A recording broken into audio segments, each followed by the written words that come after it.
Aujourd'hui, on s'attaque à un concept absolument central en économie, mais qui est, pour être honnête, très souvent mal compris, le véritable cycle de vie financier des revenus d'une entreprise.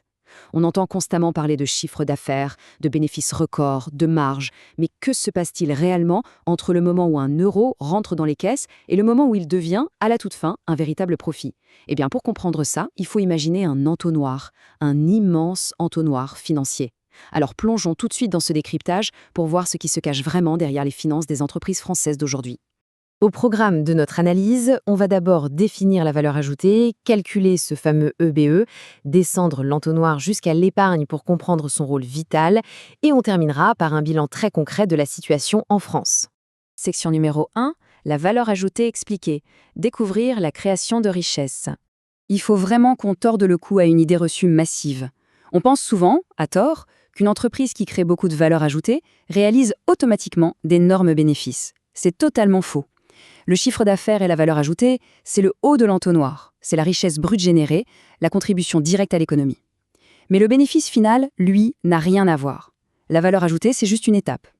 Pour comprendre comment on arrive au vrai profit, il faut regarder ce qu'on commence par soustraire en tout premier lieu. Et ce qu'on soustrait en premier, ce sont les consommations intermédiaires. Prenons un exemple hyper concret, un boulanger. Pour vendre sa baguette, il doit d'abord acheter de la farine, de l'eau et payer l'électricité de son four. Logique, non ? Tous ces biens et services qui sont détruits ou transformés pendant la production, il faut les payer. La richesse qu'une entreprise crée réellement par elle-même, c'est uniquement ce qui lui reste une fois qu'elle a réglé toutes ses factures externes. Faisons un petit calcul très simple pour bien ancrer tout ça. Imaginons une entreprise qui encaisse 1 million d'euros de chiffre d'affaires. C'est notre étape 1. Mais voilà, à l'étape 2, pour fabriquer ses produits, elle a dû dépenser 350 000 euros en matières premières et en sous-traitance.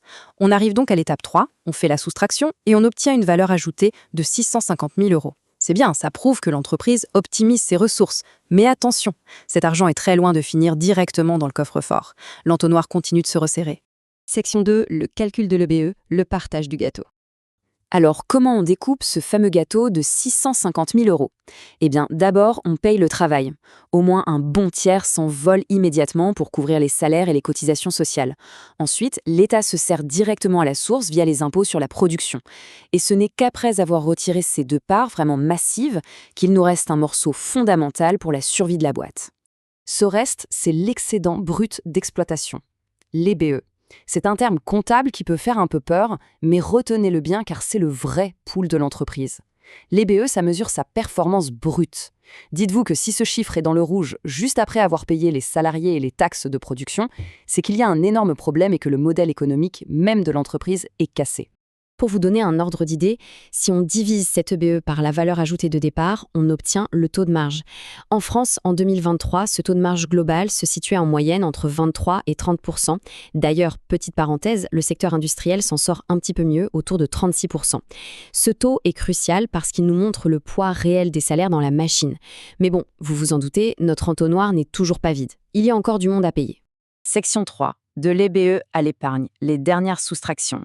À partir de notre EBE, l'entonnoir se resserre violemment. D'abord, il faut payer la banque, les fameux intérêts sur les emprunts.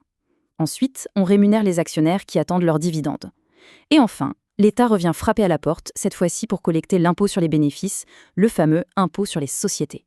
C'est seulement après cette toute dernière étape qu'on touche enfin le fond de l'entonnoir, la goutte qui tombe à la fin. Ce qui nous amène à la section 4, le rôle de l'épargne, le résultat final. Cette petite goutte, c'est l'épargne brute. Et c'est littéralement la force vitale de l'entreprise. C'est la part du bénéfice qui n'est pas distribuée, qui reste sagement dans les caisses. Pourquoi c'est absolument critique? Parce que c'est ce qui définit la capacité d'autofinancement. Acheter de nouvelles machines, financer la recherche, survivre à une crise. Si l'entreprise n'a pas d'épargne pour financer ça elle-même, elle n'est tout simplement plus maître de son destin. C'est le carburant de l'avenir. Section 5, le bilan français actuel, la réalité macroéconomique. Et là, on passe de la théorie à une réalité qui fait un peu froid dans le dos. Si on remonte dans le temps, en 1998, la capacité d'autofinancement des entreprises françaises était de 121%. En gros, l'épargne suffisait largement à couvrir tous les investissements. On a eu une stabilisation correcte entre 2015 et 2019, mais pour 2025, les projections montrent que cette capacité dégringole à 86%. C'est vertigineux. En clair, aujourd'hui, nos entreprises ont structurellement besoin de financement externe, car l'épargne qu'elles génèrent ne suffit même plus à payer leurs propres investissements. Ce manque d'épargne, on le voit très clairement avec ce chiffre, 19,3%. C'est le niveau de l'épargne brute des entreprises par rapport à leur valeur ajoutée pour ce début 2025. C'est une baisse nette d'un point par rapport à la décennie précédente. Alors oui, bien sûr, il y a des champions internationaux qui sont hyper rentables, c'est une évidence. Mais pour la grande majorité, la profitabilité est à la traîne et le taux d'épargne recule. Et quand on n'a plus d'épargne pour investir, on n'a plus qu'une seule option, on s'endette. Et le résultat, le voici. Les données de la Banque de France montrent un écart assez dingue. La dette nette des entreprises françaises atteint carrément les 40% de notre PIB, contre seulement 27% en moyenne dans le reste de la zone euro. C'est colossal. Mécaniquement, cette montagne de dette rend notre tissu économique extrêmement vulnérable, surtout quand les taux d'intérêt montent. L'entonnoir se retrouve complètement asphyxié par le coût du crédit. Ça nous amène à une réflexion finale vraiment incontournable. On a un État en déficit budgétaire continu depuis 1975 et des entreprises qui compensent un manque d'épargne par une addiction à la dette.